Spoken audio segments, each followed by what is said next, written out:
தேவனுடைய பிள்ளைகள், நமக்கு ஒரு நிச்சயம் இருக்கிறது.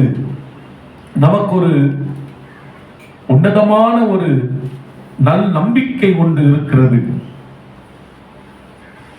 அது என்ன நிச்சயம், அது என்ன ஒரு நல் நம்பிக்கை அப்படின்னா, நம்ம ஆராதனை செய்கிற இயேசு கிறிஸ்து சீக்கிரமாக அவர் வரப்போகிறார். ஒரு அல்லேலூயா சொல்லுங்க பார்க்கலாம். விசுவாசிக்கிறவங்க எல்லாம் ஒரு அல்லேலூயா சொல்லுவோம். இயேசு வரப்போகிறார். ஆண்டவர் சீக்கிரமாய் வரப்போகிறார். இன்றைக்கு அவரை நாம் கண்டு அவரை நாம் ஆராதனை செய்யவில்லை. அவர் வார்த்தைகளை இதயத்திலே விசுவாசித்து நாம் என்ன செய்யறோம்? கர்த்தரை ஆராதனை செய்யறோம். ஆனால் ஒரு காலம் வருகிறது, ஒரு நாள் வருகிறது. அந்த நாளிலே இயேசுவை முகமுகமாக நாம் பார்த்து அவரை ஆராதனை செய்ய போகிறோம். கைகளை உயர்த்தி இயேசுவுக்கு நாம் எல்லாரும் மகிமையை கொடுப்போம். அல்லேலூயா. நம்புறீங்களா? நிறைய பேருக்கு இதெல்லாம் நடக்குமா? இதெல்லாம் உண்மைதானா? இதெல்லாம் எப்படி யோசிக்கிறீங்க? நீங்க நம்பலாலும் நம்பாட்டாலும் இயேசு வருவது உண்மை, சத்தியம். அல்லேலூயா. ஆமென். ஆண்டவருடைய வார்த்தையை அப்படியே நம்புங்க, விசுவாசிங்க. அவர் வரப்போகிறார். எப்படி அவர் இந்த பூமிக்கு குழந்தையாய் பிறந்து, அவர் வாலிபனாய் வளர்ந்து, சிலுவையிலே மரித்து அடக்கம் பண்ணப்பட்டு, அவர் 3ஆம் நாள் எழுந்ததை நீங்கள் விசுவாசிக்கிறீர்கள். அது நடந்தது உண்மை என்றால், அவர் சீக்கிரம் வரப்போகிறேன் என்று சொன்ன வாக்கும் அது உண்மைதான். அல்லேலூயா. அவர் வரப்போகிறார்.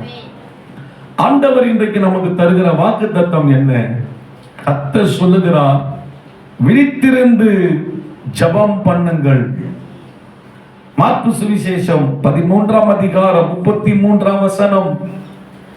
அக்காலத்தை நீங்கள் அறியாதபடியால் எச்சரிக்கையாய் இருங்கள், விழித்திருந்து ஜெபம் செய்யுங்கள். ஆண்டவர் சபையை ஜெபிக்க அழைக்கிறார். சபையாரை ஆண்டவர் ஜெபம் செய்ய அழைக்கிறார்.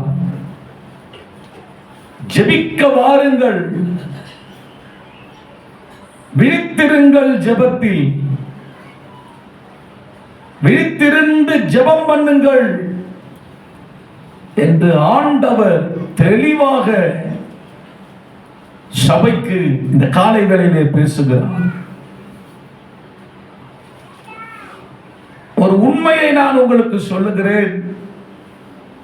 இந்த உண்மையை நீங்கள் ஏற்றுக்கொள்வது சற்று கடினம்தான், ஆனால் அது உண்மைதான். பரலோகத்துக்கு யார் செல்வார்கள்? பரலோக ராஜ்யத்துக்குள் யார் நுழைவார்கள் என்றால், எந்த ஒரு தேவ மனிதன், எந்த ஒரு தேவ பிள்ளை தினமும் பிதாவின் சமூகத்தில் போய் ஜெபிக்கிற பழக்கமுடையவர்களாக இருக்கிறார்களோ அவர்கள் தான் பரலோக ராஜ்யத்துக்குள் செல்லுகிறதற்கு தகுதி உடையவர்கள். இது சிலருக்கு கசப்பா இருக்கும். ஏன்னா நான் குறை சொல்லுகிறேன் என்றில்லை, உண்மை சூழ்நிலையை சொல்லுகிறேன். அநேக தேவ ஜனம் ஜெபம் செய்வதே இல்லை. இது கசப்பான உண்மை, ஆனால் உண்மைதான். அநேகர் ஞானஸ்நானம் எடுத்தது உண்மை, ஏன் பரிசுத்தாவி அபிஷேகம் பெற்றது கூட உண்மை. ஆனால் தினமும் கண்டினியூஸா டெய்லி பிதாவினுடைய சமூகத்தில் உட்கார்ந்து ஜெபிக்கிற ஆட்கள் சிலர் தான் சபைக்குள் இருக்கிறார்கள். இந்த சத்தத்தை நீ கேட்கும் போது உன் மனசாட்சி ஒரு விதமான உணர்வு உனக்கு வருகிறது. அது ஆவியானவர் கொடுக்கிற நல்ல உணர்வு. ஏன் அதை ஆண்டவர் உனக்கு இந்த செய்தி நேரத்தில் அதை கொடுக்கிறார் தெரியுமா? உன்னை சீக்கிரத்திலே உன்னை உருவாக்கி நீ சீக்கிரமாய் ஜபத்திலே போய் உட்கார்கிற பழக்கத்தை நீ ஏற்படுத்திக் கொள். காரணம் என்ன? சீக்கிரம் நான் வரப்போகிறேன். ஜெபிக்கிற பிள்ளைகளுக்கு இந்த செய்தி ஆசீர்வாதமா இருக்கலாம். ஆனால் என்னை பொறுத்தவரை ஜெபிக்காதவர்களுக்கு இந்த செய்தி ஆசீர்வாதமா இருக்கும் என்று நான் விசுவாசிக்கிறேன். ஏன்னா ஜெபிக்காதவர்கள், கட்டாயம் சொல்லுகிறேன், கசப்பான உண்மை, பரலோகம் போக முடியாது, வர முடியாது. கசப்பான உண்மை இது, ஆனால் உண்மைதான். தேவ சமூகத்தில் வந்து உட்கார்ந்து இருக்கிறவர்களே, உங்கள் மனசாட்சியில் என்ன பேசிக்கொண்டு இருக்கிறீர்கள்? மனசாட்சி என்ன சொல்லுகிறது உங்களை குறித்து? தேவ சமூகத்திலே ஆண்டவர் வரும்போது பரலோகம் போய்விடுவாயா? அப்படி இல்லை என்ற ஒரு உணர்வும் உள்ளத்துக்குள் இன்றைக்கு ஆவியானவர் தருகிறார் என்றால், உடனடியாக இந்த செய்தியை கேட்டு ஜெபம் செய்வதற்கு உன் வாழ்க்கையை அர்ப்பணித்து விடுங்கள். ஜெபிக்கிறவர்கள் தான் பரலோகத்துக்குள் என்டராக முடியும். ஜெபிக்கிறவர்கள் தான் பரலோகத்தை போய் ஆண்டவரை சந்திக்க முடியும். ஜெபம் செய்கிற பழக்கமே இல்லாதவர்கள் நிச்சயமாக தேவனுடைய பிரசன்னத்துக்குள் நுழைய முடியாது. இது உண்மை.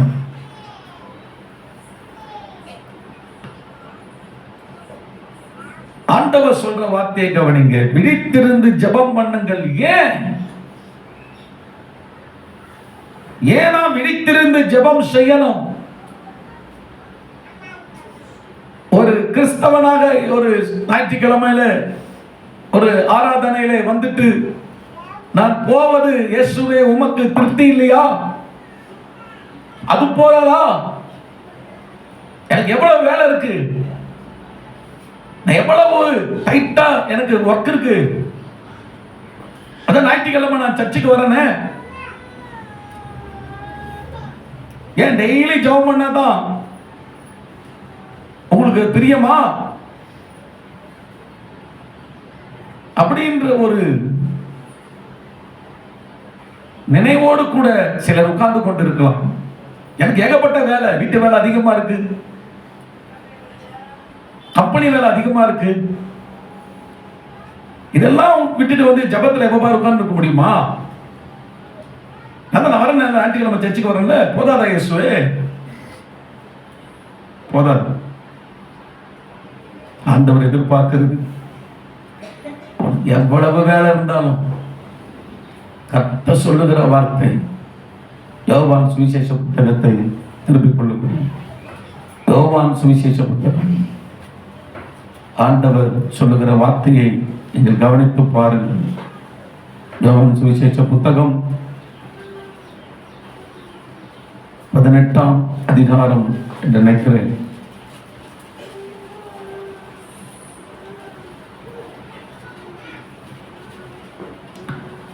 நீங்கள் சோதனைக்கு உட்படாதபடிக்கு விழித்திருந்து, மத்தேயு சுவிசேஷ புத்தகம், மன்னிச்சுங்க, மத்தேயு சுவிசேஷ புத்தகம்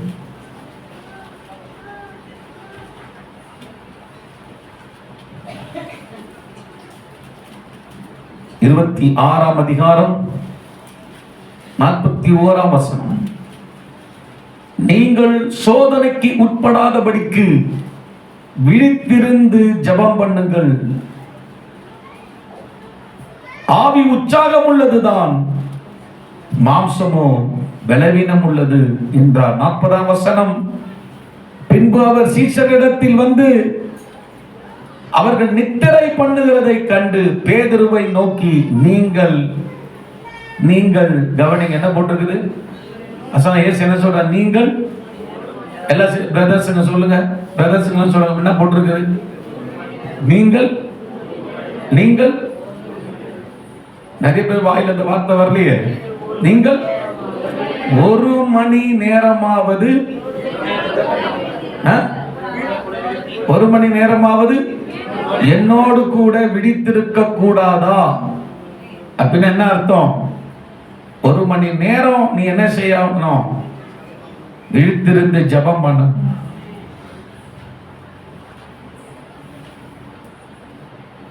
அடுத்த வசனம் சொல்றாரு, நீ அப்படி விழித்திருந்து ஜெபம் செய்யவில்லை என்றால் என்ன போட்டிருக்குது? நீ சோதனைக்கு உட்படுவது சாத்தியம். நீ சோதனைக்கு உட்படுவது சாத்தியம். அதனால்தான் நீ சோதனைக்குள்ள போயிடக்கூடாது. நீ சோதனைக்குள்ளாக போகாதபடிக்கு உனக்கு ஒரு ஜெப ஆவி இருக்கும் என்றால் நீ தேவ சமூகத்திலே 1 மணி நேரம், 2 மணி நேரம், 3 மணி நேரம் நல்லா தேவ சமூகத்தில் நேரத்தை கொடுத்து நீங்கள் உட்கார்ந்து ஜெபிக்கிற ஆளா இருப்பீர்கள் என்றால் நீங்கள் சோதனைக்கு உட்பட மாட்டீர்கள். கைகளை உயர்த்தி ஆண்டவருக்கு. ஆரம்ப விசுவாசி சர்ச்சைக்கு வந்து ஒரு 6 மாசம் ஆகுதுன்னா அந்த விசுவாசி ஒரு மணி நேரமாவது ஜெபிக்கிற பழக்கம் உடையவர்களாக இருக்கும். 6 மாசத்துக்கு வர விசுவாசியை 1 மணி நேரம் ஜெபம் பண்ணணும்னா அப்போ 1 வருஷம் வர விசுவாசி எத்தனை மணி நேரம் ஜெபம் பண்ணணும்? எத்தனை மணி நேரம் வாழ்க்கையில ஜெபம் இருக்கணும்? 1 வருஷம் வர விசுவாசி, 2 வருஷம் வர விசுவாசி, 3 வருஷம் வரீங்க, 5 வருஷம், 10 வருஷம் வரீங்க. உங்க வாழ்க்கையில ஜெப நேரம் எவ்வளவு இருக்குது யோசிச்சு பாருங்க. குறைஞ்சது ஒரு 2 மணி நேரம், 3 மணி நேரமாவது உனக்கு ஜெப நேரம் இருக்கணும். உங்க வாழ்க்கையில அந்த ஜெப நேரம் உங்களுக்கு இருக்கணும். அந்த ஜெபம் இருந்தா தான் நீங்க சோதனைக்கு எல்லாம் தப்பித்து நீங்கள் ஆண்டவருக்காக நீங்க நிற்க முடியும். உங்க வாழ்க்கையில ஜெபம் இல்லைன்னு சொன்னா விசுவாசி என்ன இருப்பாங்கன்னா பாவத்தில் இருப்பான். வேற ஒண்ணும் நீங்க ஆளப்பாரு ஜெபம் பண்ணாத நாட்கள் நீங்க வாழ்க்கையை கொஞ்சம் உள்ள பூந்து பாருங்க. அவன் பாவத்தில் இருப்பான். வேற ஒண்ணு. ஞாயிற்றுக்கிழமை சபைக்கெல்லாம் வருவான். ஏதாவது ஒரு பாவம், அந்த பாவத்தால் உங்க ஜெயிக்க முடியாது. அந்த பாவத்துக்குள்ளே இருப்பான். ஒழுங்கீனமான காரியங்கள் எல்லாம் இருக்கும். யாருக்கிட்ட? ஜெபம் செய்யாத ஆட்கள் கிட்ட ஒழுங்கீனமான காரியங்கள்லாம் இருக்கும். ஒழுங்கு இருக்காது. இதெல்லாம் ஏன் இருக்குது? சபையில எல்லாம் நான் சில நாள்லாம் பாருங்க, ஒழுங்கா ஞாயிற்றுக்கிழமை சர்ச்சைக்கே வராதான். உண்மையா சொல்றேன், ஒழுங்கா ஞாயிற்றுக்கிழமை சர்ச்சைக்கு வரல அப்படின்னாலே ஏதோ சில சூழ்நிலைகளை ஒரு உடம்பு முடியல, ஏதோ சில நியாயமான சூழ்நிலை இருக்கலாம், எப்பயோ ஒரு முறை இருக்கலாம். ஆனா அடிக்கடி ஞாயிற்றுக்கிழமை வரலன்னா என்ன நடக்குதுன்னா அது உண்மை என்ன அடங்கியிருக்குன்னா they have no prayer life. ஜெப வாழ்க்கை இல்லை. ஜெபிக்கிறவன் ஆராதனையெல்லாம் அவனால உயிர் போனாலும் விட முடியாது. ஜெபிக்கிற சகோதரி எவ்வளவு உனக்கு கஷ்டம் வந்தாலும் அந்த ஆராதனை விட மாட்டாங்க. ஏன்னா அந்த தெய்வத்தோட இருக்கிற அந்த ரிலேஷன்ஷிப் சபையில வந்து கர்த்தரை ஆராதிக்க தூண்டிக்கிட்டே தான் இருக்கும். எங்களை வைத்து ஆண்டவர் ஏற்றுக்கொண்டு அடுத்த வருஷத்தோட 30 வருஷம் ஆக போகுது. இதுவரையும் ஒரு ஞாயிற்றுக்கிழமை உடல் ரொம்ப முடியாம அந்த ஒரே 30 வருஷத்துல எத்தனை ஞாயிற்றுக்கிழமை இருக்குது? எத்தனை நூற்றுக்கணக்கான ஞாயிற்றுக்கிழமை வருது? ஒரு வருஷத்துக்கு 52 ஞாயிற்றுக்கிழமை. அப்போ 30 வருஷத்துக்கு எத்தனை ஞாயிற்றுக்கிழமை பாருங்க. அத்தனை ஞாயிற்றுக்கிழமையும் இதுவரையும் கர்த்தர் சாட்சி ஆராதனை நான் விட்டதே கிடையாது. அது எதனால விடாம நாம் பின்பற்றி போயிட்டு இருக்கிறோம்னா, பின்னாடி எனக்கு கொஞ்சம் டிஸ்டர்பா இருக்குது. சரியா? நம்மளை பார்த்துங்க, செய்தி கவனிங்க, பேசல டிஸ்டர்ப் பண்ண முடியும். ஏன் வந்து ஆராதனை விட முடியலன்னா அந்த தெய்வத்தோடு இருக்கிற தொடர்பு என்ன செய்யாது. நம்மள ஆராதனையை விட முடியும். விட்டனா மனசாட்சி கிழிச்சிரும். அன்னைக்கு எதையோ ஒண்ணு நீ இறந்துட்ட மாதிரி இருக்கும். அது ரொம்ப நல்லது. தெய்வத்தை கத்துற துதி அந்த உணர்வோடு கரெக்டா நீங்க இருக்கணும். ஒரு ஞாயிற்றுக்கிழமை நீங்க தெய்வத்தை தொழுது கொண்டதை விட்டுட்டீங்கன்னா மனசாட்சி உன்னை சாவடிக்கணும், உன்னை ஒரு வழி ஆக்கிடணும். அதுதான் நீ கரெக்டா தெய்வத்தோடு. அந்த உணர்வு எப்ப வரும் தெரியுமா? அந்த உணர்வு எப்ப வரும் தெரியுமா? டெய்லி ஜபத்துல இருந்தா அந்த உணர்வு வரும். அந்த டெய்லி ஜபத்துல இருக்கிறாங்க பாத்தீங்களா, அவங்களுக்கு தான் அந்த உணர்வு வரும். கரெக்டா நாம கணிக்கும் சில அடையாளங்கள். அதனால ஜபம் உன்னை தெய்வத்துக்கு பிரியமாக நடத்தக்கூடிய ஒரு ஆயுதம். ஜபத்தை விட்டுறக்கூடாது. பிசாசோட நோக்கமே என்ன தெரியுமா?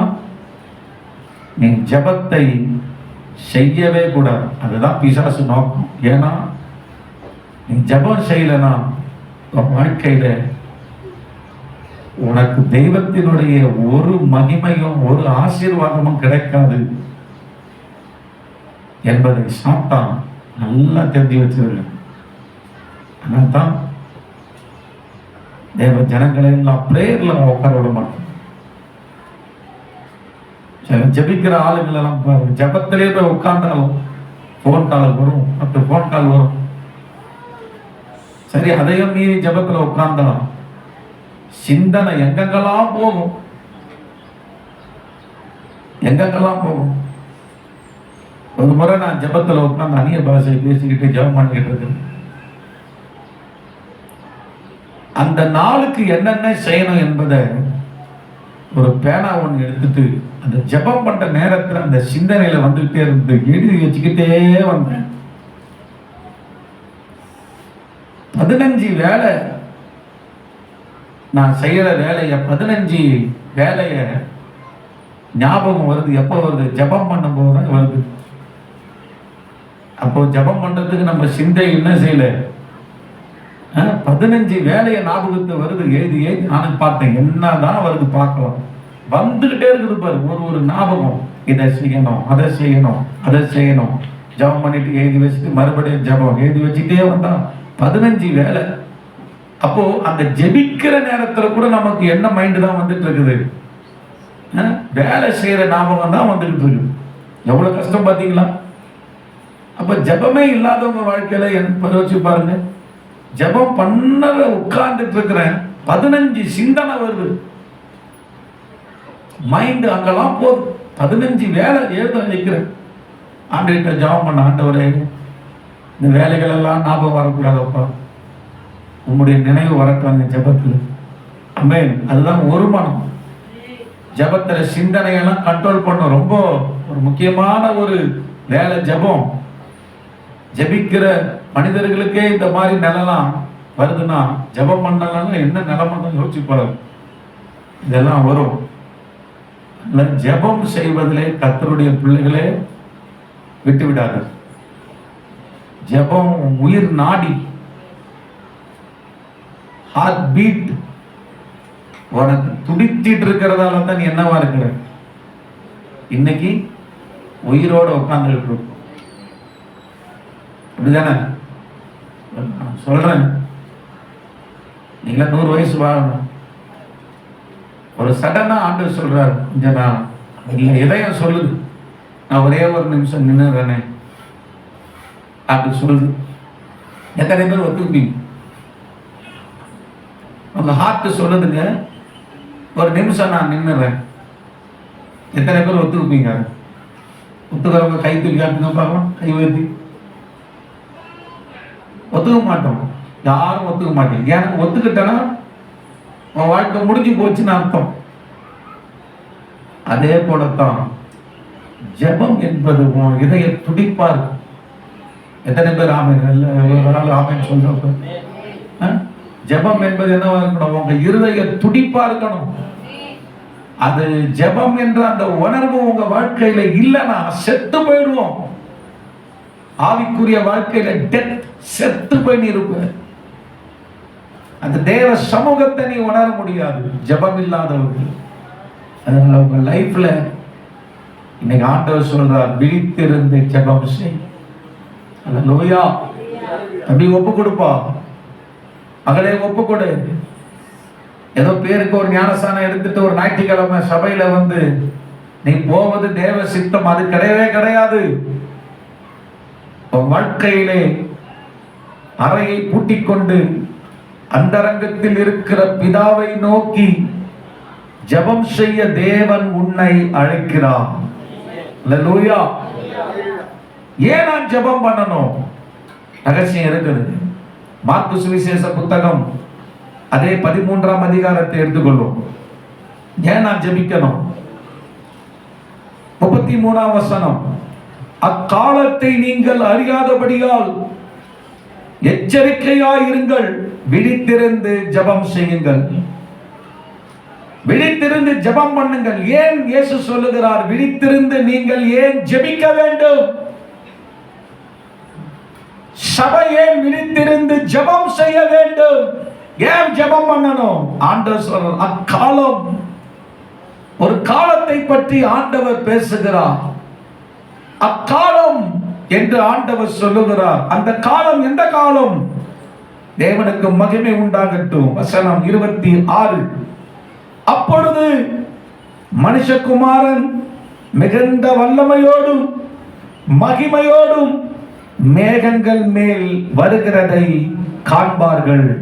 கைகளை தட்டி இயேசுவுக்கு நாம் எல்லாரும் மகிமையை கொடுப்போம். இயேசுவுக்கு மகிமையை கொடுப்போம். மேகங்கள் மேல் மனுஷகுமாரனாகி இயேசு கிறிஸ்து அவர் வருவதை காண்பார்கள். அந்த காலம் எந்த காலம்? இயேசு கிறிஸ்து வருகிற காலம். அதான் அடிக்கடி சொல்றேன், இயேசு சீக்கிரமாய் வரப்போகிறார். சபையே நீ உன்னை ஆயத்தப்படுத்திக் கொள், பிரிப்பேரிங் ஆயிரு. 10 புத்தி உள்ள கன்னிகைகள் 5 பேர், புத்தி இல்லாத கன்னிகைகள் 5 பேர்.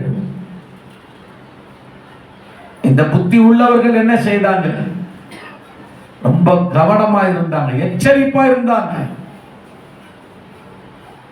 மணவாளன் வரப்போறார். அவர் வரும்போது அந்த தீபங்களோடு அவருக்கு முன்னாடி நிக்கணும். எச்சரிப்பா இருந்த விசுவாசிகள், எச்சரிக்கையா இருந்த விசுவாசிகள். ஆனால் 5 கன்னிகைகளுக்கு, புத்தி இல்லாத கன்னிகைகள் 5 பேர். அவர்கள் மணவாளன் வருகிற போது, அவர்கள் எழுந்திருந்த போது அவர்கள் தீவெட்டி அணைந்து போயிருந்தது, அணைந்து கொண்டிருந்தது. அந்த நேரத்தில் எண்ணெய் வாங்க அவர்கள் கடைக்கு சென்ற போது மணவாளன் வந்து விட்டார். புத்தியோடு இருந்தவர்கள் பரலோகத்துக்கு எடுத்துக் கொள்ளப்பட்டார்கள். புத்தி இல்லாத கன்னிகைகள், கவனம் இல்லாத, எச்சரிப்போடு இருக்க வேண்டியவர்கள், எச்சரிக்கையா இல்லாதவர்கள், கதவு அடைக்கப்பட்டது.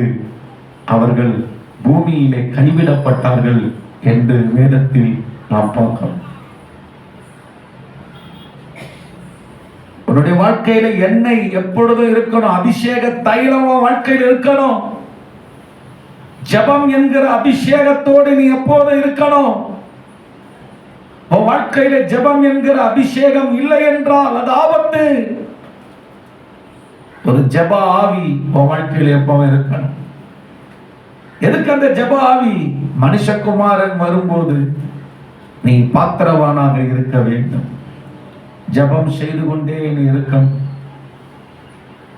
ஜெபம் செய்வதால் என்ன நடக்கிறது என்பதை நீங்கள் புரிந்து கொண்டால் நீங்கள் ஜெபம் செய்வீர்கள். நான் ஜெபிக்கும் போது என்ன நடக்கிறது, என்ன தேவன் செய்கிறார் ஜெபம் செய்யும் போது, அதை குறித்த சில காரியத்தை நான் சொல்லி முடிக்க விரும்புகிறேன். முதலாவது, நீ ஜெபம் பண்ணும் போது, சபை நீ ஜெபம் செய்யும் போது தேவன் நடத்துதலை உங்கள் வாழ்க்கையிலே நீங்கள் பார்ப்பீர்கள். தேவன் உங்களை நடத்துகிறதை உங்கள் வாழ்க்கையிலே நீங்கள் பார்ப்பீர்கள். அப்போஸ்தலர் நடபடிகள் புஸ்தகம் 12ஆம் அதிகாரத்தை எடுத்துக்கொள்வோம். அப்போஸ்தலர் நடபடிகள் புஸ்தகம் 12ஆம் அதிகாரம், அதிலே சில வசனங்களை நான் படிக்கிறேன். அப்போஸ்தலர் நடபடிகள் புஸ்தகம் 12ஆம் அதிகாரம் 6 to 9 வசனங்களை படிக்கிறேன். 5ஆம் வசனம், முதல்ல 5ஆம் வசனம். அப்படியே பேதுரு சிறைச்சாலையிலே காக்கப்பட்டிருக்கையில் சபையார் அவனுக்காக தேவனை நோக்கி ஊக்கத்தோடே ஜெபம் பண்ணினார்கள். கைகளை உயர்த்தி கர்த்தரை துதிப்போம். இப்போது பேதுரு ஏரோது அரசனால் சிறைச்சாலையிலே தலை வெட்டப்பட வேண்டும் என்கிற நிலையிலே பேதுரு சிறைச்சாலைக்குள் இருக்கிறார். காப்பாற்றுகிறதற்கு எந்த ஒரு வழியுமே இல்லை. பேதுரு முக்கியமான ஒரு அப்போஸ்தலன். விசுவாசிகளுக்கு எல்லாருக்கும் மிகுந்த பயம். இயேசுவை குறித்து சாட்சி சொல்லக்கூடிய முக்கியமான அப்போஸ்தலர், பிரதான அப்போஸ்தலர். சிறைச்சாலையிலே தலை வெட்டப்படுற நிலையிலே அவர் இருக்கிறாரே என்ற விசுவாசிகளுக்கெல்லாம் மிகுந்த ஒரு பயமும் ஒரு நடுக்கமும் இருந்தது.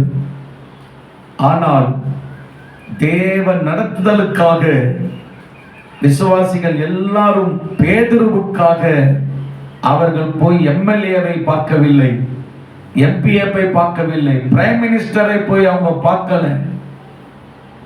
அவங்க பார்த்தது எல்லாம் சர்வ வல்லமை உள்ள தேவனுடைய முகத்தை நோக்கி. அல்லேலூயா. ஆண்டவருடைய முகத்தை நோக்கி அவர்கள் எல்லாரும் பார்த்தார்கள். 5ஆம் வசனம், அப்படியே பேதுரு சிறைச்சாலையிலே காக்கப்பட்டிருக்கையில் சபையார் அவனுக்காக தேவனை நோக்கி ஊக்கத்தோடு ஜெபம் பண்ணினார்கள். 2 கைகளை நல்லா உயர்த்தி, இயேசுவே, சபையார் என்ற நிலையிலே இருக்கிற என்னுடைய வாழ்க்கையில் ஒரு ஜெப ஆவி எனக்கு வரட்டும். நல்ல கைகளை உயர்த்தி ஜெபம் பண்ணி. சீனிவாசன் நல்ல கையை உயர்த்தி ஜெபம், எல்லா கைகளை உயர்த்தி நல்ல ஜெபம் பண்ணு. ஆண்டவர், எனக்குள்ள அந்த ஜெப ஆவி இருக்கட்டும். சபையார், சபையாரினுடைய அழகு எது? ஜெபம். அந்த பேதுருவுக்காக அவர்கள் வேற எங்கேயும் போகாம தேவ சமூகத்தில் ஆதி சபை முழங்காலிலே நின்று கதறின சபையாக இருந்தது. உங்கள் வாழ்க்கை முழங்காலிலே நின்று கதறக்கூடிய ஆட்களாக நீங்க இருக்கிறீங்களா? ஆதி சபைய மாதிரி நீங்க இருக்கிறீங்களா? உன் முழங்காலிலே தழும்பு இருக்கிறதா?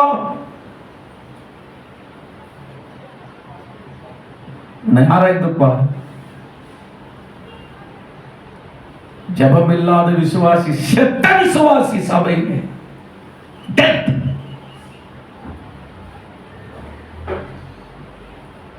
வாழ்க்கையில பிரேயர் லைஃப் இருந்தா தான் தேவன் நடத்துதல் உன் வாழ்க்கையில் உண்டாகும்.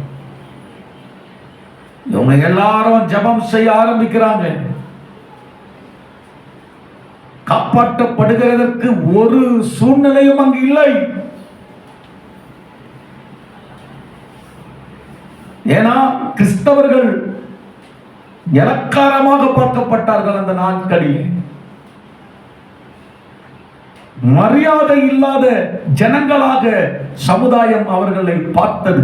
மரியாதை கொடுக்கக்கூடிய நிலையிலே அங்க கிறிஸ்தவர்கள், அன்றைக்கு அவங்களுக்கு மரியாதை எல்லாம் கிடையாது. அற்பமான ஜனம். இன்னைக்கு அப்படித்தான் பார்க்கறாங்க. அங்க போய் யாருன்னா ஒரு அரசியல் கிட்ட பாப்போ அப்படின்னு சொல்ற நிலவரம். ஆனா அந்த ஜனத்துக்கு தெரியும், சமுதாயமே, நீ எனக்கு மதிப்பு கொடுத்தாலும் சரி, மரியாதை கொடுத்தாலும் சரி, எனக்கு ஜீவனுள்ள தெய்வம் ஒருவர் இருக்கிறார். அந்த தெய்வத்திடத்தில் நான் மன்றாடினால் என் ஆண்டவர் அல்ல பேதுருவை காப்பாற்ற வல்லவராய் இருக்கிறார் என்று தேவ சமூகத்திலே ஜனங்கள் முழங்காலிலே நின்றார்கள். வாலிபனே, வாழ்க்கையில முழங்கால நிக்கிறிய நீ? வாலிப பெண்மகளே, வாழ்க்கையில முழங்கால நிக்கிறியா நீ? புருஷனே, முழங்கால நிக்கிறியா? சகோதரிகளே, முழங்கால்களே முடங்கி நிற்கிறாயா? அதுதான் உனக்கு அழகு. கர்த்தருடைய பிள்ளை என்று சொல்லும் போது முழங்கால்களிலே நிற்கக்கூடிய தில்லுள்ள ஒரு ஆளா இருக்கணும். அவன் தான் பாடி பில்டர் அல்ல. முழங்கால நிற்கிறது தான் தேவ சமூகத்திலே தேவன் எதிர்பார்க்கிறார். சபை முழங்கால நிக்கணும். பேரண்ட்ஸ் எல்லாம் பசங்களுக்கு கத்துக் கொடுங்க. டெய்லி முழங்கால நின்று ஜெபிக்கிற அனுபவத்தை கத்துக் கொடுங்க. அப்படி ஜெபிக்கிற பிள்ளைகளுக்கு என்ன நடக்கும் தெரியுமா? தேவன் நடத்துதல் அவங்க வாழ்க்கையில காணப்படும். ஆமென். இல்லனா முழங்காலிலே நிற்காத தேவ பிள்ளை தேவ நடத்துதல்ல போக மாட்டாங்க, அவங்க நடத்துதல் அவங்க போவாங்க. அது ஆபத்து. ஆனா முழங்கால நிற்கிற கர்த்தர் பிள்ளை தேவ நடத்துதல்ல போய் கொண்டிருப்பாங்க. இங்க நடந்தது என்னங்க? என்னது? யாருமே சப்போர்ட்டிங் இல்லைங்க பேதுருக்கு. ஆனால் விசுவாசிகள் ஒரு அழகான ஒரு செயலை செய்தார்கள், சரியான ஒரு செயலை செய்தார்கள். மாற்கு என்னும் பெயர் கொண்ட யோவானுடைய வீட்டிலே ஒன்று கூடி பேதுருவை விடுவியும் ஆண்டவரே, பேதுருவை விடுவியும் ஆண்டவரே, பேதுருவை விடுவியும் ஆண்டவரே என்று ஜெபம் பண்ணிக்கொண்டே இருந்தார்கள். அப்படி ஜெபிக்கும் போது தேவன் நடத்துதலை அங்கே நாம் பார்க்க முடிகிறது. என்ன தேவன் நடத்துதல் அங்கே வந்தது? வசனம் 6:5 பார்க்கிறோம். அவர்கள் தேவனை நோக்கி ஊக்கத்தோடே ஜெபம் பண்ணினார்கள். அந்த ஜெபம் என்ன வேலைலாம் செய்து பாருங்களாங்க.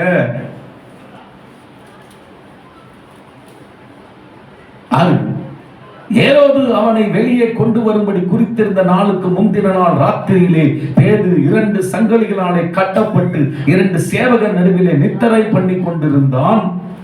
காவல்காரரும் கதவுக்கு முன்னிருந்து சிறைச்சாலையை காத்துக் கொண்டிருந்தார்கள். அப்பொழுது கர்த்தருடைய தூதன் அங்கே வந்து நின்றான். கைகளை உயர்த்தி ஆண்டவர், ஏஞ்சல்ஸ் வரும்படியாக அனுப்பும்படியாக ஒரு தூதாக ஜெபம் சென்றது. அன்னைக்கு உங்களுக்கு நீ ஜெபம் பண்ணால் தேவன் உன்னை காப்பாற்ற தூதரை கூட அனுப்புவார். பெரிய பெரிய விஷயம் பார்க்கலாங்க ஜெபிச்சா. சபை இன்ட்ரெஸ்ட் காட்ட மாட்டேங்குது. உன் ப்ராப்ளம் என்னைக்கோ சரியாயிட்டு இருக்கும் தம்பி, உன் ப்ராப்ளம் என்னைக்கோ சரியாயிட்டு இருக்குமா. ஆனா சரியா ஜெபிக்க வேண்டிய விதத்துல நீ இன்னும் ஜெபிக்கல. அன்னைக்கு பேதுருவை ஒரு தூதனை அனுப்பி காப்பாற்றினார். ஜெபம் கேட்டு தானே. இன்றைக்கு உன்னுடைய வாழ்க்கையிலே நீயும் ஜெபிக்கும் போது உன் ப்ராப்ளம் மாறாதா? உன் பிரச்சனைகள் மாறாதா? உனக்கும் ஒரு தேவன் உன்னுடைய ஜெபத்தை கேட்டு ஒரு தூதனை அனுப்பி சரி செய்ய முடியாதா? முடியும். ஆனால் இன்னும் ஜெபிக்க வேண்டிய விதத்திலே சபை ஜெபிக்கவில்லை. இன்றைக்கு ஒரு தீர்மானம் எடுங்க. ஆண்டவரே, என்னுடைய வாழ்க்கையில தினமும் இந்த சபையாரை போலவே தேவனை நோக்கி ஜெபிக்கிற அனுபவத்தை எனக்கு தாரும். நிச்சயம் எனக்காக ஒரு தூதனை நீர் அனுப்புவீர் என்று நான் விசுவாசிக்கிறேன். என் பிரச்சனைகள் மாறும். எனக்காக தேவன் இடைபடுவீர். எத்தனை பேர் இந்த வசனத்தை நம்புறீங்க? இதெல்லாம் கட்டுக்கதை இல்லைங்க. பைபிள் எழுதுறது கட்டுக்கதை கிடையாது, ரியல். அதான் பைபிளை நான் கதைன்னு சொல்ல ஏத்துக்கவே மாட்டேன். பைபிள் கதை ஒண்ணு சொல்ல வாங்கணும். பைபிள் கதை கிடையாது, ரியல். எனக்கு விசுவாசம் இருக்குதுங்க. நான் ஜெபித்தால் தேவன் எனக்கான தூதர்களை, எனக்காக எந்தெந்த இடங்களை தூதர்களை வைக்க வேண்டுமோ அங்கெங்க தூதர்களை வைத்து எனக்காக தேவன் காரியத்தை செய்வார். எனக்கு விசுவாசம் இருக்கிறது. உங்களுக்கும் அந்த விசுவாசம் உண்டாவதற்கு முழங்கால்கள், இன்றைக்கு சபையாரின் முழங்கால்கள் முடக்கப்படுவதற்கு தன்னை தெய்வத்துக்கு அர்ப்பணிப்போம். மக்கள் தூதன் வந்து நின்றார். அருகிலே வெளிச்சம் பிரகாசித்தது. அவன் பேதுருவை விழாவிலே தட்டி சீக்கிரமாய் எழுந்திரு என்று அவனை எழுப்பினான். உடனே சங்கிலிகள் அவன் கைகளில் இருந்து விழுந்தது. கட்டு அறுக்குது பாருங்க. சபையார் மட்டும் ஜெபிக்கலனா பேதுரு கையில இருந்த சங்கிலியாத்தான் இருந்திருக்கும். என்னைக்கும் உன் கட்டு அறுக்கப்பட முடியல. காரணம் என்ன? ஒண்ணு புரியுதா? இது உங்களை வேதனைப்படுத்துவதாக எடுத்துக்கொள்ளாதீர்கள். உங்களுடைய அஜாக்கிரதையை சரி செய்வதற்காக வார்த்தை என்று எடுத்துக்கொள்ளுங்கள். ஏன் இன்னும் கட்டு அருள, ஏன் இன்னும் சங்கிலி தெரிக்க மாட்டேங்குது? இன்னும் ஜெபிக்க வேண்டிய விதத்திலே நீ ஜெபிக்கவில்லை. ஆமென். இன்னும் அர்ப்பணித்து மன்றாட வேண்டிய விதத்திலே நீ இன்னும் மன்றாடவில்லை. அன்றைக்கு ஆதி சபையிலே ஜெபித்த போது சங்கிலிகள் அறுக்கப்பட்டது என்றால், அதே சபைதான் இன்றைக்கும் நீ ஜெபிக்கும் பொழுது உன் வாழ்க்கையில் இருக்க சங்கிலி, மற்றவர்கள் வாழ்க்கையில் இருக்க சங்கிலி அறுக்கப்பட்டு போகும். எத்தனை பேர் விசுவாசிக்கிறீங்க? ஜெபியுங்கள். ஜெபிக்கும் போது தேவன் நடத்துதலை நீங்கள் பார்ப்பீர்கள். ஜெபிக்கும் போது தேவன் நடத்துதலை நீங்கள் பார்ப்பீர்கள். நான் பார்த்திருக்கிறேன் வாழ்க்கையில் எந்த விஷயமானாலும் சரி, பிரேயர் தாங்க, பிரேயர் தான். தேவன் சமூகத்தில் ஜெபம் பண்ணிட்டு கர்த்தர் உணர்வு கொடுத்து இங்க போ அங்க போன்னு சொன்னதான் போவேன், போனாதான் போவேன், இல்லைன்னா போக மாட்டேன். ஆண்டவர்கிட்ட ஒன்னே ஒன்று சொல்லுவேன், எந்த மனுஷனையும் நான் நம்புற மாதிரி என் இதயத்தை வச்சிடாதீங்கப்பா. என் உயிர் இருக்கிற வரைக்கும் தேவனே உண்மை மாத்திரம் நம்புற இதயத்தை மட்டும் எனக்கு கொடுத்துருங்க. ஏன்னா மனுஷன் மூக்குல சுவாசம் இருக்கிற வரைக்கும் தான். ஆனா நீங்க அப்படி இல்லை, உங்களுக்கு சாவே கிடையாது. நான் உண்மையே நம்புறேன். ஜெபம் பண்ணிக்கிட்டே இருப்பேன். ஜெபிச்சுக்கிட்டே இருக்கிறதுனால தோல்வியை அனுபவிச்சுமா? இல்லைங்க. தோல்வி எல்லாம் ஜெயமாக மாற்றும்படி ஆண்டவர் கிருபை தருவார். நிச்சயமா தோல்வியை காணப்படுகிற எல்லாத்தையும் தட்டி தூக்கி போட்டுட்டு ஜெயத்தை தேவன் தரப்போகிறார். சரிதான். போது பிரேயரை விட்டுறாதீங்க, பிரேயரை விட்டுறாதீங்க. ஜெபம் பண்ணிக்கிட்டே இருங்க. அல்லேலூயா. தேவன் நடத்துதலை நீங்க பார்ப்பீங்க. தேவன் உனக்காக ஒரு ஆட்களை அனுப்புவார். தேவன் உனக்காக பரிந்து பேச ஒரு ஆள் அனுப்புவார். தேவன் உனக்கு உதவி செய்ய ஒரு ஆளை அனுப்புவார். ஜெபம் செய்து கொண்டே இரு, காரியம் நடக்கும். தேவன் நடத்துதல் உண்டாகும். இரண்டாவது, ஜெபிக்கும் போது என்ன நடக்கிறது? தேவ சத்தத்தை நீ கேட்பாய். மத்தேயு சுவிசேஷம் புத்தகம் 17ஆம் அதிகாரத்தை திருப்பிக் கொள்ளுங்கள். மத்தேயு சுவிசேஷம் புத்தகம் 17ஆம் அதிகாரத்தை எடுத்துக் கொள்ளுங்கள். நானே வாசிக்கிறேன். 17ஆம் அதிகாரம் 1ஆம் வசனம். 6 நாளைக்கு பின்பு இயேசு பேதுருவையும் யாக்கோபையும் அவனுடைய சகோதரனாகிய யோவானையும் கூட்டிக் கொண்டு தனித்திருக்கும்படி உயர்ந்த மலையின் மேல் போய் என்று எழுதப்பட்டிருக்கிறது. தனித்திருக்கும்படி உயர்ந்த மலையின் மேல் இயேசு போனார். எதற்காக? வேண்டாத கதைகளை பேசுவதற்காகவா? விசுவாசிகளே, கூட்டம் கூடி வேண்டாத கதைகளை பேசாதீர்கள். உங்கள் வாழ்க்கையிலே உங்களுடைய அபிஷேகத்தை இழந்து விடுவீர்கள். கவனமாக இருங்க சிஸ்டர்கள். கூட்டம் கூடி வேண்டாத கதைகளை பேசாதீர்கள். மறுபடியும் சொல்லுகிறேன், உங்கள் அபிஷேகத்தை இழந்து விடுவீர்கள். சகோதரர்களும் சொல்லுகிறேன், கூட்டம் கூடி வேண்டாத கதைகளை பேசாதிருங்கள். உங்கள் அபிஷேகத்தை இழந்து விடுவீர்கள். நீங்கள் கூட்டம் கூட வேண்டும், அது நல்லது. சகோதரர்கள் ஒருமித்து வாசம் பண்ணுவது எத்தனை இன்பமும் எத்தனை இன்பமானது.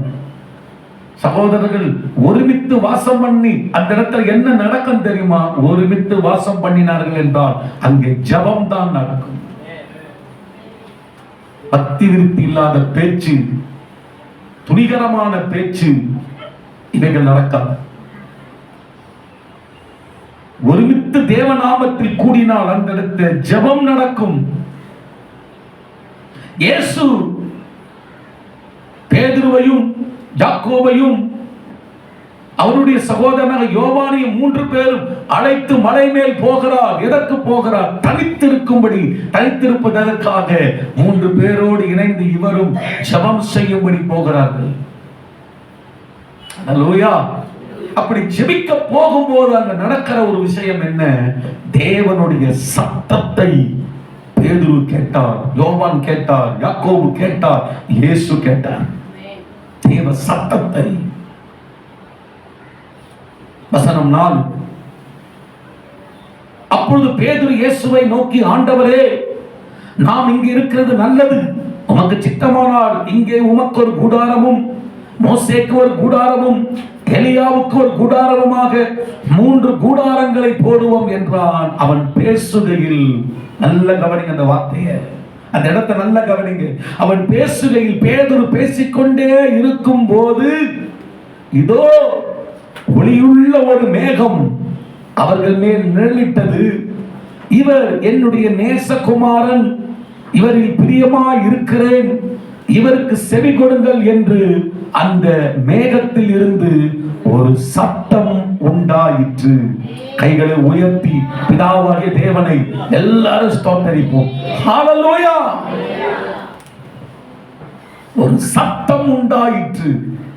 யாருடைய சத்தம் சிஸ்டர்? அது யாருடைய சத்தம் பிரதர்? அது இயேசுவின் சத்தம் அல்ல, பிதாவாகிய தேவனுடைய சத்தம். எப்ப அந்த சத்தம் வந்துச்சு? எப்ப அந்த சத்தம் வந்தது? எப்ப அந்த சத்தம் வந்தது? பிரேயர் பண்ணும்போது. தேவ சத்தம் உன் காதுல கேக்குதாப்பா சிஸ்டர்? தேவன் பேசுற சத்தம் உங்க காதுல கேக்குதா? தேவன் பேசுற அனுபவம் உங்க லைஃப்ல இருக்குதா? கிறிஸ்தவர்கள் என்று சொல்லுகிறோம். கிறிஸ்தவர்கள் என்று என்றால் என்ன?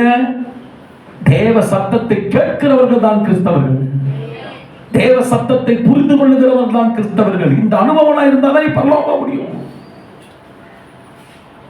ஏதோ சும்மா குழந்தைத்தனமா ஒரு கிறிஸ்தவ மாதிரி இருக்கிறவங்க போக முடியாது. அதுதான் ஆண்டவர் சொல்றாரு, அந்த நாள் வரப்போகுது, என் வருக, ஜெபம் பண்ணு தம்பி, தயவு செய்து ஜெபம் பண்ணு மகளே என்று கர்த்தர் சொல்றார். ஏன்னா இந்த அனுபவம் எல்லாம் உன் வாழ்க்கையில வந்தாதான் நீ ப்ரிப்பேரிங் ஆவ.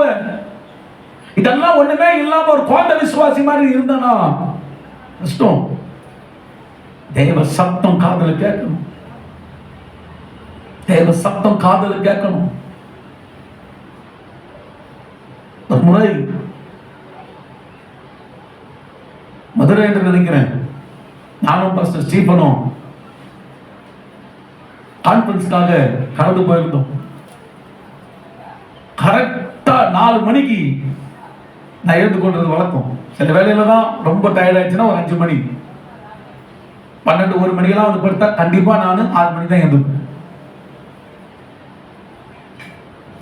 அப்போ நேரத்தோட தான் படுத்துனா கரெக்டா 4 மணி. பாஸ்டர் அம்மா எப்பவுமே கூப்பிடுற சத்தம் எங்க அப்படின்வாங்க. மதுரையில அந்த சத்தம் கேக்குதுங்க. கரெக்டா 4 மணிப்பா. தேவன் பேசுவாரா? பேசுவாருங்க. தெய்வத்தோடு தொடர்பு இருந்தா பேசிக்கிட்டே இருப்பாருங்க, விட மாட்டாரு. கரெக்டா 4 மணி. ஏன்னா பழக்கமுள்ள குரல் கேட்கும்போது டக்குன்னு ஏந்துப்போம்ல. சும்மா தேவனுங்க நம்ம தேவன். கரெக்டா அவங்க குரல் மாதிரியே ஏங்க அப்படின்ற மாதிரி கூப்பிடுற மாதிரியே அந்த சத்தம் பக்கத்துல இருந்து கூப்பிடுற மாதிரியே எழுந்த உடனே அப்படி அரண்டு போடல. எனக்கு நல்லா தெரியும் இது தேவ சத்தம். நல்லதுயா. தூக்கிறாரா, ஜெபம் பண்ண எழுந்துடுறா அப்படின்றதுதான் அதோட விளக்கம். புரிஞ்சுக்கிட்டு உடனே பிரஷ் பண்ணிட்டு முகத்தை கழுவிட்டு உடனால உட்கார ஆரம்பிச்சு கை வைத்து கத்துறது. இதுதான் அந்த அந்த மாதிரியான ஒரு ஐக்கியம் நமக்கு இருக்கணும். ஆமென். அல்லேலூயா.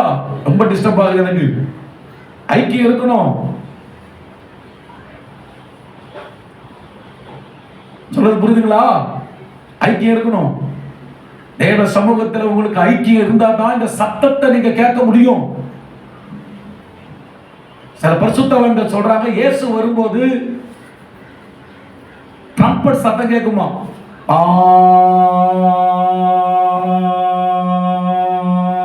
சத்தம் கேட்கும். இதே போலதான் நினைக்கிறேன், அந்த சத்தம் தான் வரும், கேட்குமா? அந்த சத்தம் யார் காதுல கேட்குமா தெரியுமா? தேவ சத்தத்தை கேட்டுனே இருக்காங்க பாத்தீங்களா, அவங்க காதுல மட்டும் தான் கேட்குமா. அப்போ இந்த சத்தம் கேட்காத ஆட்கள் எல்லாம் கிறிஸ்தவங்க சிலர் இருப்பாங்க, பட் கேட்க எல்லாம் கைவிடப்படுற நிலைமை. அதனால தான் இயேசு சொல்றாரு, அந்த நாட்கள் வரப்போகுது, ஜெபம் பண்றதுக்கு ஜாக்கிரதை. ஏன்னா நீ ஜெபம் பண்ண இந்த பழக்கத்தை உடையவனாய் இருக்கும்போது, சகோதரர்களாய் ஒன்று கூடி ஜெபிக்கும் போது, சகோதரிகளாய் ஒன்று கூடி ஜெபிக்கும் போது, நீ தனியாய் ஜெபிக்கும் போது, கட்டாயம் சொல்லுகிறேன், தேவ சத்தம் உன் காதில் கேட்கும். எனக்கு தெரிந்த ஒரு அருமையான போதகர், ரொம்ப நேசிக்கிற போதகர், ஒரு சாட்சி சொன்னார், அருமையா இருந்தது. பாஸ்டர் ஒரு பேட்டி காட்டுறாங்க. உங்க வாழ்க்கையில எவ்வளவோ பெரிய பெரிய காரியத்தை கர்த்தர் உங்களுக்கு செஞ்சிருக்கிறாங்க. ஆனா உங்களுக்கு உங்க உள்ளத்தை தொட்ட ஒரு அற்புதம் ஒன்று இருக்கு நிச்சயமா. அதை சொல்ல முடியுமா பாஸ்டர்? இளைய தலைமுறைகளுக்கு அதை சொல்லும்போது தேவ மனுஷன் அந்த சாட்சி சொல்றேன். ஒரு முறை என் கையில சுத்தமா காசே கிடையாது, சுத்தமா கிடையாது. அப்ப என் நண்பனும் ஊர்ல இருந்து வரான்னு சொல்றான். கல்யாணம் ஆகல. அப்போ ஆண்டுகிட்டு சொல்றேன், என் நண்பனும் வரான், எனக்கு சாப்பாடு இல்லாட்டாலும் பரவாயில்ல, என் நண்பன் வரான ஆண்டவரே, அவனுக்கு ஒரு சாப்பாடு வாங்கி கொடுக்க கூட கையில காசு இல்லை. நான் யார்கிட்டயும் போன் போட்டு காசு கேட்க மாட்டேன். நான் யார் விசுவாசி வீட்டுக்கும் போய் விசிட்டிங் போக மாட்டேன். விசிட்டிங் போனா அந்த நேரத்தை கண்டிப்பா காணி கொடுப்பாங்க. ஆனா அப்படி ஒரு அந்த காணிக்கையை வாங்கி நான் என் நண்பனுக்கு சாப்பாடு கொடுக்க மாட்டேன். ஆண்டவரே, நீரே எனக்கு ஒரு அற்புதத்தை செய்யணும் சொல்லி ஒரு சாப்பாடு வாங்குற அந்த நாட்களிலே 2 ரூபாய் முழங்கால நின்று 4 மணி நேரம் ஜெபம் பண்றேன். 4 மணி நேரம். எதுக்கு? ஃப்ரெண்டுக்கு சாப்பாடு வாங்கி கொடுக்கணும். கடை போய் வாங்க மாட்டேன். எந்த விசுவாசி வீட்டுக்கும் விசிட்டிங் போக மாட்டேன். புரியுதா? போக மாட்டேன். இந்த விஷயத்துக்குன்னு இருக்கும்போது இப்ப போகும்போது காசுக்கு தானே போற மாதிரி ஆயிடுது. போக மாட்டேன். அந்த நேரம் ஓகே, அது வேற. ஆனா இப்ப எனக்கு தேவை, இந்த நேரத்துக்கு நான் போய் தேவைக்குன்னு நான் போனா அது அசிங்கம். நான் போக மாட்டேன். நான் முழங்கால் ஜெபிப்பேன், எனக்கு ஒரு அற்புதம் நீங்க செய்யணும் சொல்லிட்டு வைராக்கியமா வரும். 4 மணி நேரம் ஜெபம் பண்ணிட்டு பண்ணும்போது ஒரு சத்தம் கேட்டுதான், மகனே உன் ஜெபத்தை நிறுத்திடு, உனக்கு நான் அற்புதம் செஞ்சிட்டேன். இதே போலத்தான் தேவ சத்தம் கேட்குதான். அப்போ பாஸ்டர் ஜெபத்தை விட்டுட்டு நல்ல தெளிவா ஒரு மனுஷன் பேசுற மாதிரியே கேட்டுதான் அந்த சத்தம். ஜெபத்தை விட்டு நான் ஜெபம் பண்ண உனக்கு அற்புதம் செஞ்சிட்டேன், ஸ்டாப் பண்ணிட்டு ஜெபத்தை. அந்த சத்தம் ஒரு மனிதன் பேசுற மாதிரி அந்த ரூம்ல நல்லா கேட்டுதான். ஜெபத்தை விட்டுன்னு சொன்னா யார் தான் சொல்லுவா? பிசாசு தான் சொல்லணும்னு சொல்லிட்டு மேலும் ஜெபம் பண்ணினேங்கிறாரு. மறுபடியும் அந்த சத்தம் கேட்குதான், ஜெபத்தை விட்டு உனக்கு நான் அற்புதம் பண்ணிட்டேன். இப்ப ஒரு ரூம்ல இருந்து யாருன்னா கூட பேசினுக்கிறாங்க சொல்லிட்டு ரூமா போய் பார்க்கறாராம். யாருமே இல்லையா. புரிஞ்சுக்கிட்டாரு, தேவன் ஜெபத்தை கேட்டு அந்த சத்தம் நம்ம காதுல கரெக்டா கேக்குதுன்னு சொல்லி அப்படியே நன்றி சொல்கிறாராம். தேவனே கூட நீங்க இப்படிப்பட்ட ஒரு பயங்கர அதிசயம், அவ்வளவு அழகா நீ ஜெபம் பண்ணது போதும், நித்திரு, இதுக்கு நான் அற்புதம் பண்ணிட்டேன்னு இவ்வளவு அழகா சத்தமா என் காதுல கேட்கறதுக்கு நமக்கு நன்றின்னு சொல்றாராம். போஸ்ட்மேன் வந்து கதவு தட்டுறாங்க. போஸ்ட்மேன் கதவு தட்டுறாங்க. கதவு திறந்து பார்த்தா யாரோ ஒருத்தர் என்னைக்கோ ஒரு வாரத்துக்கு முன்னாடியோ மணி ஆர்டர் அமைச்ச காசு அன்னைக்கு வந்திருக்கு. அவர் சொல்றாரு, என் வாழ்க்கையில எவ்வளவு பெரிய அதிசயம் செஞ்சிருக்கிறார், ஆனா இந்த அதிசயம் என் வாழ்நாள்ல மறக்கவே முடியும். கைகள் தட்டி ஆண்டவருக்கு நன்றி சொல்ல. ஹல்லேலூயா. ஜெபம் தேவ சத்தத்தை காதில் கேட்க செய்யும். இதை விட பாக்கி என்னங்க? எனக்கு நிறைய விசுவாசிங்க ஆண்டவரை விட்டுட்டு என்னென்னலாம் செஞ்சிடறாங்க, தப்பு பண்ணிடுறாங்க. எங்க நம்ம ஆண்டவர் பேசுற தெய்வங்க, நம்ம ஆண்டவர் நம்ம கூட உறவாடுற தெய்வங்க. நம்ம சரியா இன்னும் ஜெபிக்க வேண்டிய விதத்துல ஜெபம் பண்ணலங்க, இன்னும் அர்ப்பணிக்க வேண்டிய நேரத்துல இன்னும் அர்ப்பணிக்கலங்க. நாம அர்ப்பணிக்கல. அதனால இன்னைக்கு தீர்மானம் எடுத்துக்கீங்க. அந்த தேவ மனிதன் கூட பேசின அதே தெய்வம் தாங்க நாமளும் ஆராதனை செய்யணும். நம்ம கூட வந்து பேச வல்லவராக இருக்கிறார். அல்லேலூயா, அல்லேலூயா. ஜெபம் என்ன செய்யும்? தேவ சத்தத்தை காதில் கேட்க செய்யும். கண்டிப்பா நான் எத்தனை அனுபவத்தை நான் பார்த்திருக்கேன். காலையில தூங்கிட்டு இருக்கும் போது திடீர்னு குருனோட சத்தம் கேட்கும். யாருமே இருக்க மாட்டாங்க. கரெக்டா நான் புரிஞ்சுப்பேன், தேவன் பேசுறாரு, தேவன் நம்மளை எழுப்புறாரு. உடனே ஜெபம் பண்ண போயிடுவேன். இந்த மாதிரி தேவ சத்தம் நம்ம காதுல கேட்கிற அனுபவம் நமக்கு இருக்கணும். கரங்களை வைத்து அல்லேலூயா சொல்லு. அல்லேலூயா. கடைசி பாயிண்ட் சொல்லி முடிச்சிடுறேன். ஜெபம் என்ன செய்யுது? முதல்ல என்ன செய்யுது ஜெபம்? தேவ நடத்துதலை கொண்டு வருது. இரண்டாவது ஜெபம் தேவ சத்தத்தை கேட்க செய்கிறது. மூன்றாவது ஜெபம் தேவ தரிசனத்தை உனக்கு காட்டுகிறது. அப்போஸ்தலர் நடவடிக்கைகள் புஸ்தகம் 10ஆம் அதிகாரம் 9ஆம் வசனம். அப்போஸ்தலர் 10:9 எடுத்துக்கொண்டீங்களா? ஆண்டவருக்கு ஸ்தோத்திரம். நானே படிக்கிறேன். 10:9. மறுநாளிலே அவர்கள் பிரயாணப்பட்டு அந்த பட்டணத்துக்கு சமீபத்து வருகையில் பேதுரு 6ஆம் மணி நேரத்திலே ஜெபம் பண்ணும்படி மேல் வீட்டில் ஏறினான். அல்லேலூயா. பேதுரு ஜெபம் பண்ணும்படி மேல் வீட்டில் ஏறினான். எல்லாம் சொல்லுங்க, ஜெபம் பண்ணும்படி. சத்தமா சொல்லுங்க, ஜெபம் பண்ணும்படி மேல் வீட்டில் ஏறினான். அல்லேலூயா. அப்போ பேதுருவுக்கு என்ன இருந்திருக்குது? ஜெப லைஃப், பிரேயர் லைஃப். புரியுதா உங்களுக்கு? புருஷர்களே, புருஷர்களே கவனிங்க. பேதுருவுக்கும் ஜெப வாழ்க்கை இருந்தது. உங்களுக்கு கல்யாணம் ஆன உங்களுக்கு ஜெப வாழ்க்கை இருக்கணும். வாலிபர்களுக்கு இருக்கணும். அந்த ஜெபம் பண்ற வாழ்க்கை. மேல் வீட்டில் ஏறினான். எதுக்கு? ஜெபம் பண்ண. டிவி போட்டு பார்க்கிறதுக்கு இல்ல, ஜெபம் பண்ண ஏறுறார் மேல. அப்படி ஏறும்போது என்ன நடக்குதுங்க? அவன் மிகுந்த பசியடைந்து சாப்பிட மனதாய் இருந்தான். அதற்கு அவர்கள் ஆயத்தம் பண்ணுகையில் அவன் ஞான திருஷ்டி அடைந்தான். ஜெபிக்கும் போது தன் நிலை அப்படியே சுத்தமா மறக்கப்பட்ட ஒரு ஞான திருஷ்டி அடைகிற நிலைக்கு கர்த்தர் பேதுருவை கொண்டு போறார். ஜெபம் பண்ணும் போது வானம் திறந்திருக்கிறதாகவும் 4 முளைகளும் கட்டப்பட்ட பெரிய துப்பட்டியை போல விதமான கூடு தன்னிடத்தில் இறங்கி தரையிலே விடப்பட்டிருக்கிறதாகவும் அதிலே பூமியில் உள்ள சகல விதமான 4 கால் ஜீவன்களும் காட்டு மிருகங்களும் ஊரும் பிராணிகளும் ஆகாயத்து பறவைகளும் இருக்கிறதாகவும் கண்டான். அல்லாமலும் பேதுருவை எழுந்திருந்து அடித்து புசி என்று அவனுக்கு சொல்லும் ஒரு சத்தம் உண்டாயிற்று.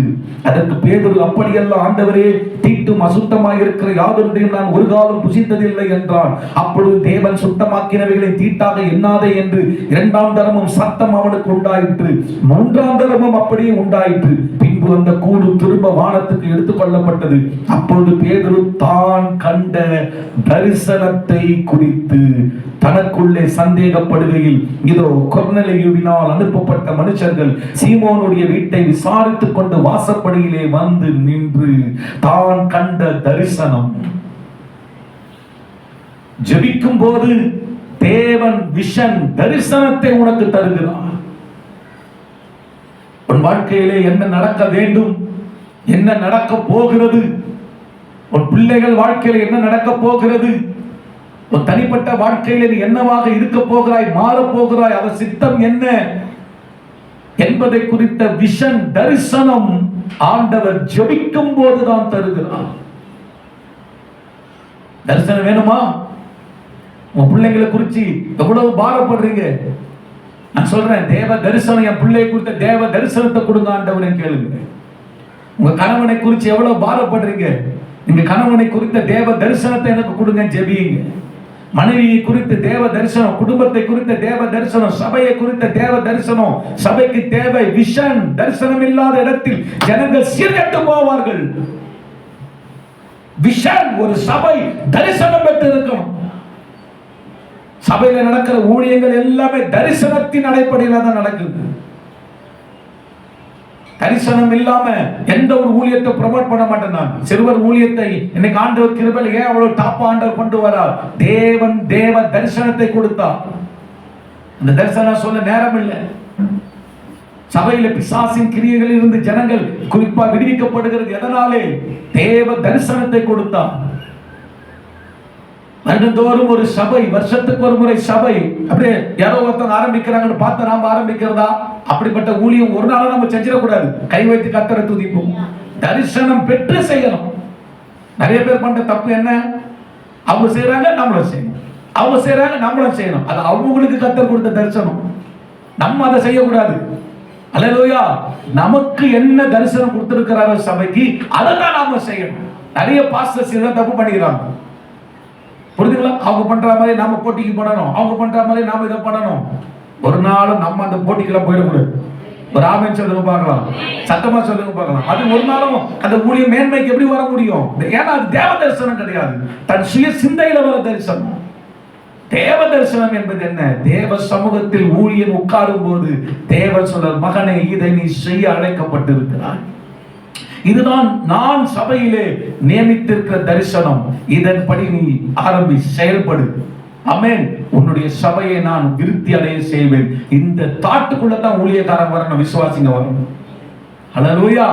அந்த சபை செய்யறதால நான் செய்யறேன், இவங்க செய்யறதால நான் செய்யறேன், அது கிடையாது.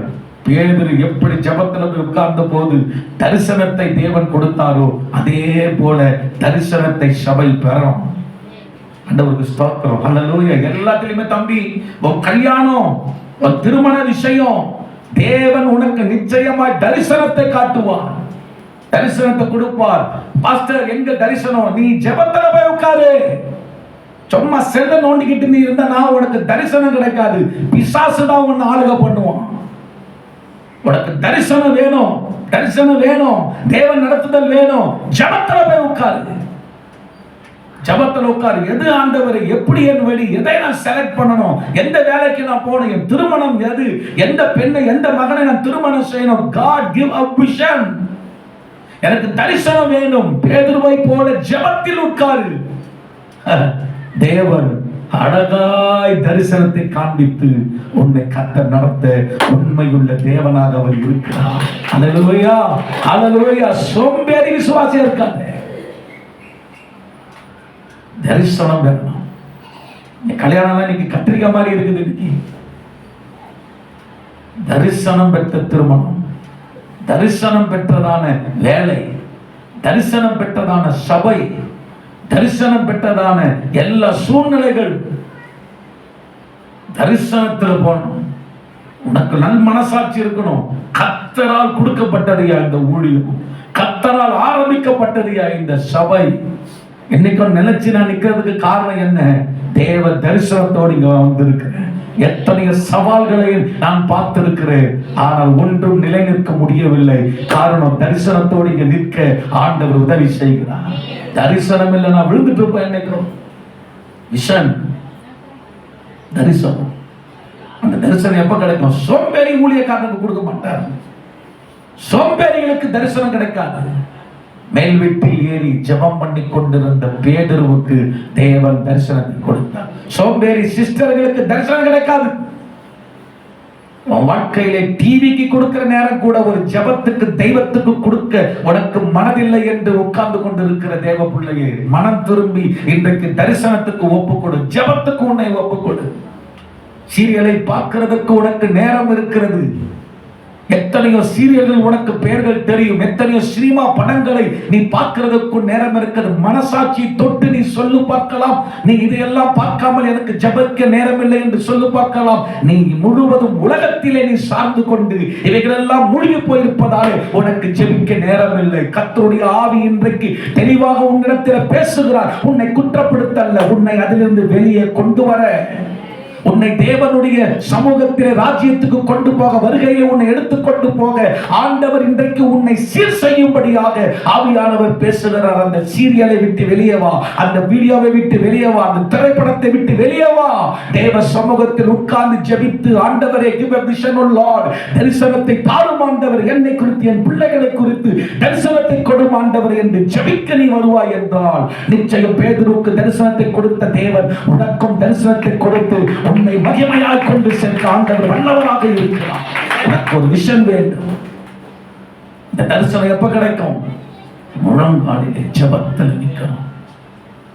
ஜெபத்தில் நிற்கணும். எல்லாரும் நிற்கலாமா? தேவ சமூகத்தில்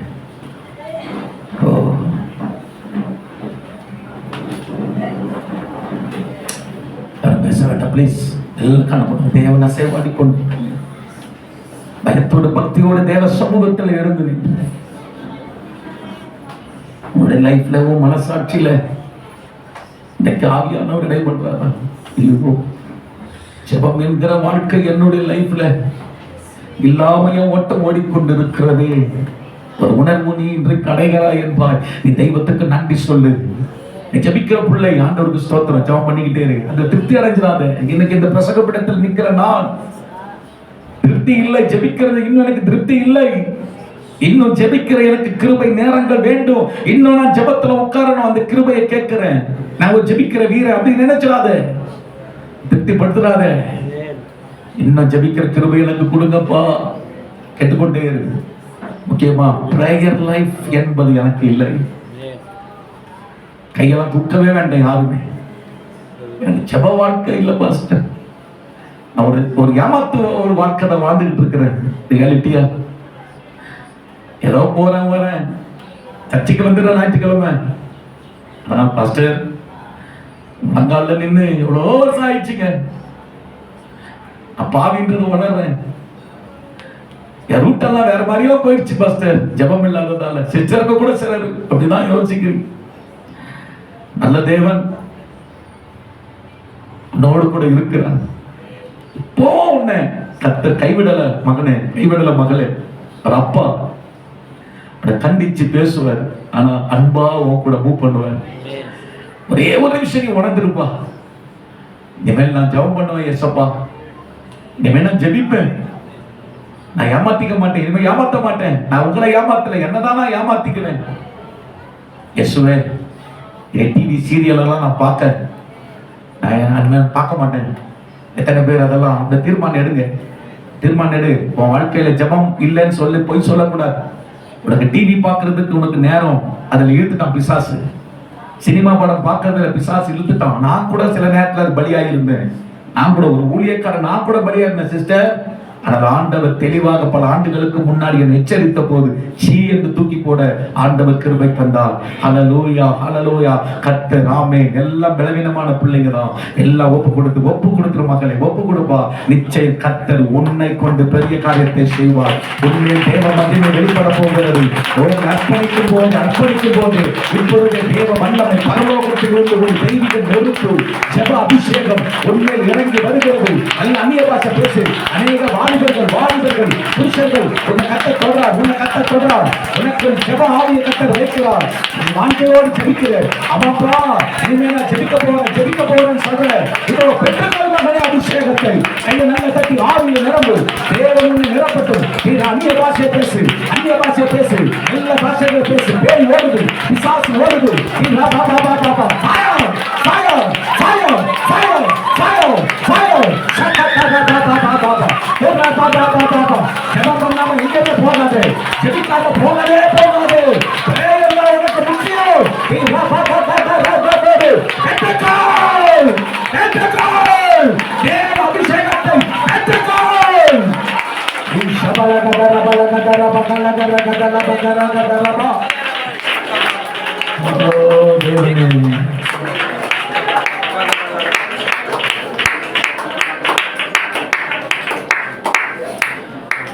ஆவியானவரே, உங்க புஸ்தகம் சபையை ஜெபிக்க தூண்டுகிறதை உணர்கிறேன். சில தேவ பிள்ளைகள் தங்களை அழுது ஒப்பு கொடுக்கிறார்கள். இதயத்தை உணர்ந்து கர்த்தருடைய பிள்ளைகள் அர்ப்பணித்து ஜெபிக்கிறார்கள். கர்த்தர் எல்லாவற்றையும் பார்க்கிறேன். பிள்ளைகளை எல்லாம் ஜெபிக்கிற வீரர்களாய் மாற்றி சாத்தானை நிர்மூலமாக்கி போடத்தக்கதாக தன் வாழ்க்கையில போராடி கொண்டிருக்கிற பிசாசை காவிக்கு நசுக்கி போட்டு விடும்படியாக உங்களுடைய பிள்ளைகளுக்கு அந்த ஜெபிக்கிற அபிஷேகத்தை மனம் திறந்து மனம் மருந்து கேட்டதால் கர்த்தர் கொடுத்து இவர்களை ஆசீர்வதித்து அனுப்புகிறதற்காக நன்றி. இயேசுவின் நாமத்தில் பிதாவே, ஆமென், ஆமென். சேர்ந்து எல்லாரும் சொல்லுவேன். ஆத்துமாவே கர்த்தரை ஸ்தோத்திரி, என் முழு உள்ளமே ஒரு பரிசுத்த நாமத்தை ஸ்தோத்திரி. என் ஆத்துமாவே கர்த்தரை ஸ்தோத்திரி. கர்த்தர் செய்த சகல உபகாரங்களிலும் மறவாது. கர்த்தர் உன்னை ஆசீர்வதித்து காக்க கடவர். கர்த்தர் தம்முடைய முகத்தை உன்னில் பிரகாசிக்க பண்ணி உன்னை கிருபையாய் இருக்க கடவர்.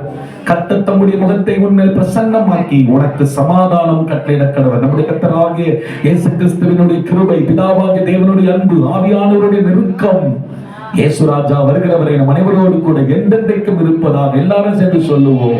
ஆமென், ஆமென். God bless you sisters. God bless you brothers. கர்த்தர் உங்களை ஆசீர்வதிப்பார். ஒருவர் நல்லா வாழ்த்தி சந்தோஷமா சிரிச்சு போங்க. தேவன் கரம் உங்களோடு கூட இருப்பதாக. ஆமென்.